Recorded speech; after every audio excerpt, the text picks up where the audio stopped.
Dear viewers, অনেক সময় active voice থেকে প্যাসিভ ভয়েস করার সময় টেন্স অনুযায়ী সাহায্যকারী ভার্ব ব্যবহার করতে ভুল হয়। তো আজকের আমার এই ভিডিওটি দেখলে তোমাদের আর ভুল হবে না। তোমরা আজকের ভিডিওটি প্রথম থেকে শেষ পর্যন্ত ভালোভাবে দেখবে, তাহলে টেন্স অনুযায়ী অ্যাক্টিভ ভয়েস থেকে প্যাসিভ ভয়েস করার সময় সাহায্যকারী ভার্বগুলো ব্যবহার করতে কোনো ধরনের ভুল হবে না। তো চলো আমরা টেন্স অনুযায়ী অ্যাক্টিভ ভয়েস থেকে প্যাসিভ ভয়েসের সাহায্যকারী ভার্বের ছকটি দেখে নিই।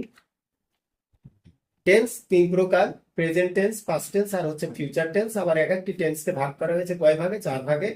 ইনডেফিনিট, কন্টিনিউয়াস, পারফেক্ট এবং পারফেক্ট কন্টিনিউয়াস, তাই না? তো প্রত্যেকটা টেন্সের এখানে প্যাসিভ ভয়েসের যে সাহায্যকারী ভার্বগুলো ব্যবহার করতে হবে সেই সাহায্যকারী ভার্বগুলো এখানে দেওয়া হয়েছে, তোমরা ভালোভাবে দেখে নাও। আর এই ভার্বগুলো তোমরা খুব ভালোভাবে প্যাসিভ ভয়েসে ব্যবহার করবে।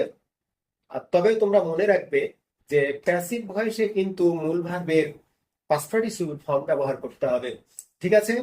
তোমরা এবার নিচে দেখো যে এখানে রয়েছে কি V1, V2, V3, V4, V5 এবং V6।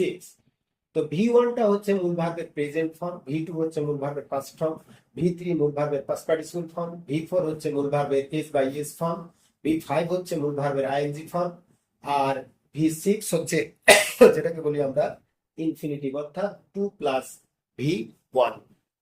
এই ফর্মগুলো তোমাদের জানা প্রয়োজন।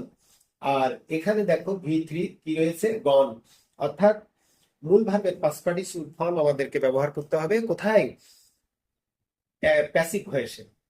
আর আমরা অ্যাক্টিভ ভয়েস থেকে যখন আমরা প্যাসিভ ভয়েস করব, তখন আমরা টেন্স অনুসারে এই যে ছকে তোমরা যে সাহায্যকারী ভার্বগুলো দেখছো, এই ভার্বগুলো তোমরা কি করবে?